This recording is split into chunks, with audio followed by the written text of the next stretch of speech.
Hello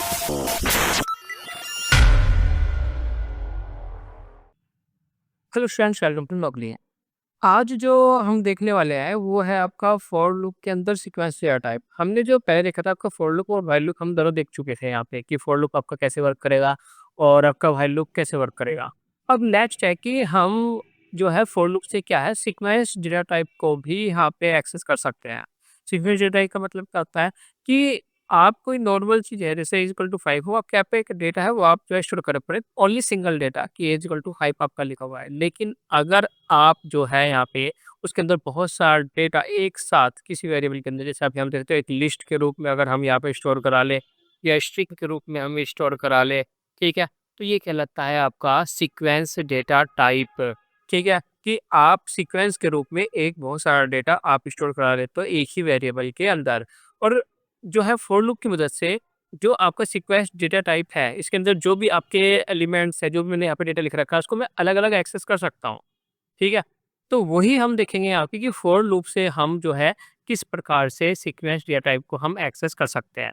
तो यहाँ पे आप देख सकते हो यहाँ पे क्या आपका पाइथन लिखा हुआ है। ठीक है, तो पाइथन को जो है मैं हर एक कैरेक्टर को अलग-अलग प्रिंट करा सकता हूँ किसी वेरिएबल के अंदर स्टोर करा करके। ऐसे ही यहाँ पे मेरे पास लिस्ट है, मैं मेजर और माइनर भी काउंट कर सकता हूँ। तो चलिए एक बार इनको देख लेते हैं कि कैसे हम जो है कर सकते हैं। हम यहाँ पे जो है ओपन कर लेते हैं पाइथन, एक न्यू फाइल बना लेते हैं। अगर मैं यहाँ पे कोई भी सीक्वेंस डेटा टाइप आपका यहाँ पे ऐड ऑन करता हूँ, जैसे अगर मैं इज़ इक्वल टू मैंने यहाँ पे लिखा आपका पाइथन, डबल कोटेशन में आपको लिखना पड़ेगा। मैं एक स्ट्रिंग के रूप में लिख रहा हूँ। अब यहाँ से हर एक कैरेक्टर को आपको अलग-अलग एक्सेस करना है, तब आप यहाँ पे फॉर लूप का यूज़ कर सकते हो। क्या? For I in range. अब यहाँ पे देखो जैसे आप फॉर आई इन रेंज लिखते हो तो यहाँ पे आपको रेंज लिखने की आवश्यकता नहीं होगी। आपको यहाँ पे डायरेक्टली जो है आपको नाम लिखना है जिसके अंदर जो है आपका स्टोर है सीक्वेंस डेटा टाइप। तो ए मैंने यहाँ पे लिख दिया, वरना आप यहाँ पे डायरेक्टली पाइथन भी लिख सकते थे, वो भी आपका यहाँ पे अच्छा रहता। ठीक है? अब यहाँ पे जो है इसके बाद हम क्या करेंगे, कॉलन लगाएँगे, वन टैब का स्पेस आ जाएगा ऑटोमेटिकली और प्रिंट कर दूँगा अगर मैं यहाँ पे आपका आई को, तो आई के अंदर पाइथन में सबसे पहले पी स्टोर होगा, फिर वाई, फिर टी, एच, ओ, एन, ये आपका अलग-अलग करके क्या होंगे, प्रिंट होंगे। तो अगर हम इसे रन करें F5 करके तो पहले इसको सेव कर लेते हैं। ठीक है, हमने इसको सेव कर लिया और ये आपका जो है यहाँ पे आपका रन हो जाएगा। तो यहाँ पे आप देख पा रहे हो कि यहाँ पे हर एक कैरेक्टर जो है आपका अलग-अलग प्रिंट हो चुका है। तो इस प्रकार जो है आप यहाँ पे कोई भी सीक्वेंस डेटा टाइप को आप अलग-अलग क्या कर सकते हो, प्रिंट कर सकते हो। ठीक है? तो एक तो सीक्वेंस डेटा टाइप में क्या रहता है आपका, आपका स्ट्रिंग आ जाती है। इसके अलावा हमारे पास क्या लिस्ट भी है। अगर मेरे ख़ास यहाँ पे कोई लिस्ट होती इस प्रकार से कि यहाँ पे कुछ वैल्यू रखी हुई है आपकी, कि ये आपकी कुछ वैल्यू है इस प्रकार से, और अगर मैं यहाँ पे इसी प्रकार से प्रिंट करूँ तो हर एक आपकी वैल्यू अलग-अलग प्रिंट हो जाएगी यहाँ पे। तो अगर इसे हम रन करते हैं टाइप करके तो यहाँ पे आप देखोगे कि ये जो वैल्यू है आपकी यहाँ पे अलग-अलग प्रिंट हो चुकी है इस प्रकार से। तो इस प्रकार आप वैल्यू क्या कर सकते हो, अलग-अलग प्रिंट कर सकते हो यहाँ पे। अब जब वैल्यू आपकी अलग-अलग हो चुकी है तो आप इन्हें जोड़ भी सकते हो। तो अगर आप जोड़ना चाहते हो तो फिर आप क्या कर दोगे, आप एस इज़ इक्वल टू क्या कर दोगे, आप 0 ले लो एक वेरिएबल और यहाँ पे हम क्या काटेंगे एस इक्वल एस प्लस आई जो अभी तक हम करते आ रहे हैं। और जैसे हम इसे यहाँ पे एस की वैल्यू प्रिंट कराएँगे तो आपका जो है सम आपका क्या हो जाएगा, प्रिंट हो जाएगा यहाँ पे। ठीक, तो अगर हम इसे रन करें तो यहाँ पे आप देखें तो इन सभी का क्या आ गया, हमारे पास सम आ गया। तो सीक्वेंस या टाइप के अंदर अगर आपकी संख्याएँ हैं, तो आप उन्हें क्या कर सकते हो, जोड़ सकते हो यहाँ पर। अब नेक्स्ट इसमें क्वेश्चन ये आ जाता है कि यहाँ पे अगर मान लो हमारे पास ये लिस्ट है और इसके अंदर जो है एज लिखी हुई है व्यक्तियों की, तो मुझे यहाँ पे बताना है कि इस लिस्ट के अंदर कितने मेजर व्यक्ति है, कितने माइनर है। मतलब कि 18 साल से ऊपर जितने भी है वो क्या है मेजर, 18 साल से जिनकी उम्र कम है, वो क्या हो जाते हैं आपके माइनर हो जाते हैं। ठीक है? तो इस प्रकार हमें यहाँ पे मेजर और माइनर हमें क्या करना है, फाइंड करना है। तो मेजर और माइनर हमें फाइंड करना है तो हम इस प्रकार फाइंड कर सकते हैं।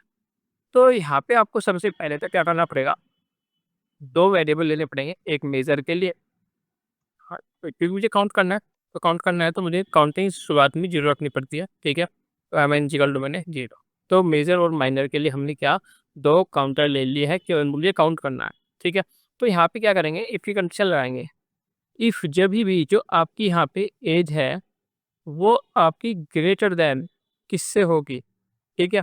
अब यहाँ पे जो एज है, वो ए के अंदर से ना आकर के हमारे पास किससे आएगी, आई से आएगी, ठीक है? क्योंकि उसी के अंदर से सबसे पहले 23 आपका जो आई के अंदर स्टोर होगा। तो आई की वैल्यू क्या होगी 23। अगर ये ग्रेटर देन और आपका इक्वल 18 है, तो ये क्या हो जाएगा आपका मेजर हो जाएगा, मतलब कि मेजर में हमें एक जोड़ना है। तो m j is equal to m j plus one हम यहाँ पे लिख देंगे। ठीक है। और अगर ये मेजर नहीं है तो ये क्या होगा, माइनर होगा। तो 7 के अंदर हम क्या करेंगे, एक जोड़ देंगे। ठीक है। तो अगर इसमें से कोई भी संख्या जैसे 23 है, ये ग्रेटर देन 18 हो जाती है, तो मेजर पहले क्या था हमारा 0, और वो बढ़ करके क्या हो जाएगा 1 हो जाएगा। ठीक है। 45 आएगी तब एक और बढ़ जाएगा 2 हो जाएगा। ठीक है। जब 6 आएगा कंडीशन फॉल्स होगी, एल्स वाली कंडीशन रन होगी, मतलब कि एम एन के अंदर आपका एक जुड़ जाएगा। तो इस प्रकार से पूरी लिस्ट के अंदर हम फाइंड कर सकते हैं कि कितने जो है मेजर व्यक्ति है और कितने जो है माइनर व्यक्ति है। ठीक है। तो चलिए अब यहाँ पे क्या कर लेते हैं, हम इसे प्रिंट कर देते हैं। तो यहाँ पे सबसे पहले हम प्रिंट करेंगे मेजर। ठीक है। तो यहाँ पे हमने मेजर प्रिंट करा दिए इस प्रकार से। तो यहाँ पे हम लिख देंगे एम से। ठीक है। और इसी प्रकार से हम क्या करते हैं, माइनर प्रिंट करा देते हैं, माइनर। तो यहाँ पे आपका जो है एम एल प्रिंट हमने करा दिया। तो जब भी हम इसे रन करेंगे F5 करके, तो यहाँ पे आप देखोगे मेजर और माइनर की आपके पास संख्या निकल जाएगी कि मेजर जो है आपके 2 है, माइनर क्या है आपके 4 है। तो मेजर आपके यहाँ पे जो 18 साल से बड़े हैं वो ये है, और ये जो 18 साल जो छोटे हैं वो आपके ये हैं। ठीक है। तो इस प्रकार से आप मेजर और माइनर के थ्रू आप जो है ये काम कर सकते हो। इसमें आपका एक और है कि अगर मेरे पास एक स्ट्रिंग है, अगर हमारे पास कोई भी एक स्ट्रिंग है कि यहाँ पे आप कुछ भी लिख लेते हो, और इसमें से आपको जो है फाइंड करना है कि कौन सा कैरेक्टर कितनी बार आया हुआ है। अगर मैं यहाँ पे आपसे प्रश्न पूछा जाए कि के कितनी बार आया है इसके अंदर, स्ट्रिंग के अंदर, या फिर आई कितनी बार आया है, ये आपको फाइंड करना है। यहाँ पे भी जब भी हमें कुछ यहाँ पे फाइंड करना होता है तो हम क्या करेंगे, काउंटर शुरू करेंगे। ठीक है। जैसे सी इज इक्वल टू, मैंने यहाँ पे क्या कर लिया आपका जो है 0 कर लिया, कि शुरुआत में जो है आपका जो काउंटर है वो क्या है आपका 0 में। ठीक है। और फॉर आई इन हम क्या कर देते हैं, ए कर देते हैं कि ए के अंदर जो स्ट्रिंग है वो आई के अंदर एक एक करके स्टोर हो जाए। ठीक है। तो हम चेक करेंगे इफ यदि आपका जब भी आई जो है इक्वल इक्वल किसी स्पेसिफिक कैरेक्टर के इक्वल होगा, तो यहाँ पे हम कुछ भी लिख सकते हैं। जैसे अगर मैं यहाँ पे आई ही लिख लेता हूँ, या फिर हम एफ लिख लेते हैं कि आई जो है जब भी एफ के बराबर होगा, तो जो हमारा काउंटर है उसके अंदर क्या हो जाएगा आपका एक ऐड हो जाएगा इस प्रकार से। ठीक है। एक आपका ऐड हो जाएगा। तो यहाँ से हम क्या कर लेंगे, काउंट कर लेंगे कि कितने यहाँ पे कितनी बार आपका जो है वो कैरेक्टर आया, और यहाँ पे प्रिंट कर देंगे। और प्रिंट ये कैरेक्टर आपका सी, ये आपका जो है काउंटर कितना है टोटल, और जब आखिरी में टोटल आएगा वो लास्ट में आपका जाकर के प्रिंट हो जाएगा। तो F5 पर के अपने आपका अगर रन करें, तो यहाँ पे आप देखोगे कि जो F है वो कितनी बार आया, आपका 5 बार आया हुआ है। ठीक है। तो यहाँ पे F क्या है आपका 5 बार आया हुआ है। तो जितनी बार आया हुआ है उतनी बार जो है आपका काउंट करके बता देगा। तो इस प्रकार के क्वेश्चन आप जो है इससे कर सकते हैं। और लिस्ट के अंदर भी हम इसमें देखेंगे, इसे हम ट्रैवर्सिंग भी कहते हैं। जब हम पढ़ेंगे आपका लिस्ट, तो तभी भी आपका जो है ये आपको देखने को मिलेगा यहाँ पे। ठीक है। अब ये हो गया आपका। इसके अलावा भी आपका जो फॉर लूप है और व्हाइल लूप है, इसमें आ जाता है आपका यहाँ पे जंप स्टेटमेंट। ठीक है। अब यहाँ पे आपका जंप स्टेटमेंट क्या है? जंप स्टेटमेंट आपका जो है 2 प्रकार के होते हैं, कि जब भी आपको किसी लूप को क्या करना हो, आपको एग्ज़िट करना हो या कुछ चीज़ें स्किप करानी हो, तब हम जंप स्टेटमेंट का प्रयोग करते हैं। कि जब भी हम जंप स्टेटमेंट के थ्रू आप ब्रेक का यूज़ करो, तो वो प्रोग्राम क्या होगा, वहीं पे ब्रेक हो जाएगा। और जब भी आप कंटिन्यू का प्रयोग करोगे, मतलब कि वो नंबर क्या हो जाएगा आपका वहाँ से स्किप हो जाएगा। ठीक है। तो यहाँ पे हमारे पास जो है जंप स्टेटमेंट के अंदर आपके 2 स्टेटमेंट हैं, ब्रेक स्टेटमेंट और कंटिन्यू स्टेटमेंट। ब्रेक आपका लूप को क्या करने के लिए, आपका ब्रेक करने के लिए, और कंटिन्यू क्या है आपका लूप में किसी भी जो है स्पेसिफिक वैल्यू को क्या करने के लिए, आपका स्किप करने के लिए। ठीक है। तो हम देखते हैं, सबसे पहले हम ब्रेक का प्रयोग करके देखते हैं कि हम जो है ब्रेक जो है किस प्रकार यूज़ कर सकते हैं। अब यहाँ पे देखो कि अगर मेरे पास एक फॉर लूप है फॉर आई इन रेंज में यहाँ पे यूज़ कर लेता हूँ। और यहाँ पे मैंने 1 से लेकर के 11 लिख दिया कि यहाँ पे आपकी संख्याएँ प्रिंट हो जाएँ, और वो संख्याएँ प्रिंट हो जाए आपकी आई। तो यहाँ पे आप देखोगे कि मेरे पास जो है यहाँ पे इस तक की संख्याएँ आपकी प्रिंट हो जाएगी इस प्रकार से। ठीक है। लेकिन मैं चाहता हूँ कि ये प्रोग्राम आपका ब्रेक हो। कब ब्रेक हो? इफ़ यदि आपका जो है आई इक्वल जब भी आपका 5 होगा, ये क्या हो जाएगा, प्रोग्राम ब्रेक हो जाएगा। ब्रेक हो जाएगा, ये आगे नहीं बढ़ेगा आपका, ठीक है? तो जो आपकी जो लास्ट वैल्यू होगी वो क्या होगी आपकी 4 होगी, क्योंकि जैसे ही 5 पाएँगे प्रोग्राम ब्रेक होगा और उससे आगे आपका नहीं बढ़ेगा, ठीक है? चाहे वहाँ पे रेंज आपकी कितनी भी हो। तो जैसे हम इसे रन करेंगे यहाँ पे, तो आप यहाँ पे देखोगे 1, 2, 3, 4 ही तक आया और फिर जो है आपका प्रोग्राम क्या हो गया, ब्रेक हो गया। तो यहाँ पे जो है हम कई प्रकार के क्वेश्चन जो है आपका ब्रेक के थ्रू जो है हम कर सकते हैं, ठीक है? जैसे कि अगर हमारे पास एक क्वेश्चन है कि आप जो है यूज़र से जो है एक न्यूमरेटर जो है इनपुट कराओ, एक डिनोमिनेटर इनपुट कराओ, उनको डिवाइड करा के प्रिंट करना है। लेकिन कंडीशन ये है कि जब भी यूज़र जो है डिनोमिनेटर को 0 करे, तो प्रोग्राम जो है आपका वहीं पे ब्रेक होना चाहिए, वो आगे नहीं जाना चाहिए, ठीक है?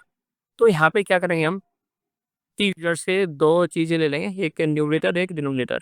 और ये भी है क्वेश्चन में कि आप जो न्यूमरेटर डिनोमिनेटर है वो यूज़र से इनपुट लोगे, ये आपके 10 बार रिपीट होने चाहिए कि यूज़र से 10 बार इनपुट के रूप में लो, ठीक है? तो इसके लिए हमें क्या चलाना पड़ेगा, इसके लिए हमें लूप चलाना पड़ेगा, ठीक है? तो हम यहाँ पे ले रखते हैं फॉर आई इन रेंज, ठीक है? और रेंज हमने क्या चला ली आपका कि मुझे रेंज चाहिए, आपके यहाँ पे 10 बार चलाया तो मैंने यहाँ पे रेंज आपकी लिख ली 10, ठीक है? और मैंने यूज़र से इनपुट ले लिया न्यूमरेटर इंट इनपुट और यहाँ पे एंटर जो है एन की वैल्यू जो आपका न्यूमरेटर है वो हम यहाँ पे क्या करा लेते हैं, एंटर करा लेते हैं इस प्रकार से, ठीक। और ऐसे ही हम डिनोमिनेटर जो है इनपुट कर लेते हैं equal to int input enter D.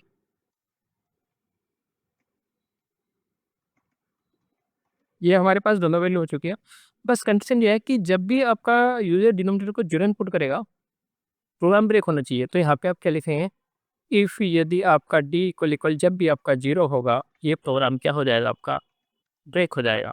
Otherwise हम यहाँ पे इसका जो है रिमाइंडर निकाल लेंगे, तो यहाँ पे क्या होगा एन आपका डिवाइड बाई आपका क्या हो जाएगा डी हो जाएगा, ठीक है। और यहाँ पे जो है हम इसे क्या कर सकते हैं, प्रिंट कर सकते हैं, प्रिंट और प्रिंट कर जाएगा आपका आर हो जाएगा, ठीक है। तो अगर यूजर आपका जो है डी को जीरो इनपुट में नहीं करता तो ये आपका चलता रहेगा, लेकिन अगर कभी भी जीरो करेगा तो ये आपका ब्रेक हो जाएगा। तो इसे हम रन करके देखते हैं फाइल।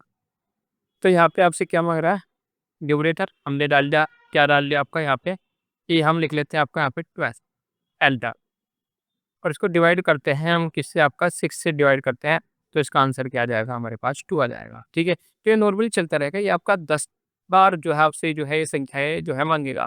लेकिन अगर हम कहीं पर भी आपका जो डिनोमिनेटर है वो हम क्या कर देते हैं, 0 कर देते हैं, तो प्रोग्राम आपका आगे नहीं बढ़ेगा, आपसे फिर से जो है न्यूमरेटर और डिनोमिनेटर की आपकी डिमांड नहीं करेगा, ठीक है।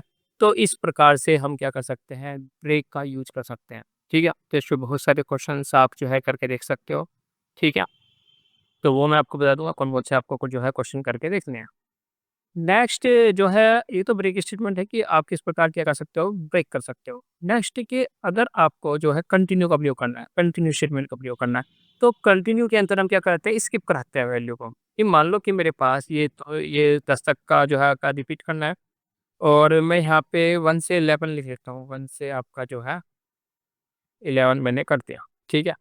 और अब मुझे चाहिए कि जैसे कि अगर मैं यहाँ पे आपका यहाँ पे प्रिंट कराता हूँ, प्रिंट और प्रिंट मैंने आई कराया और यहाँ पे मैंने F5 करके इसे रन किया, तो यहाँ पे आप देखोगे इसमें आपकी 10 तक की संख्याएँ प्रिंट होगी। लेकिन मुझे इसमें 5 नहीं चाहिए, 5 को मुझे क्या कराना है, स्किप कराना है। तब हम यूज़ क्या करेंगे, कंटिन्यू का यूज़ करेंगे। कैसे?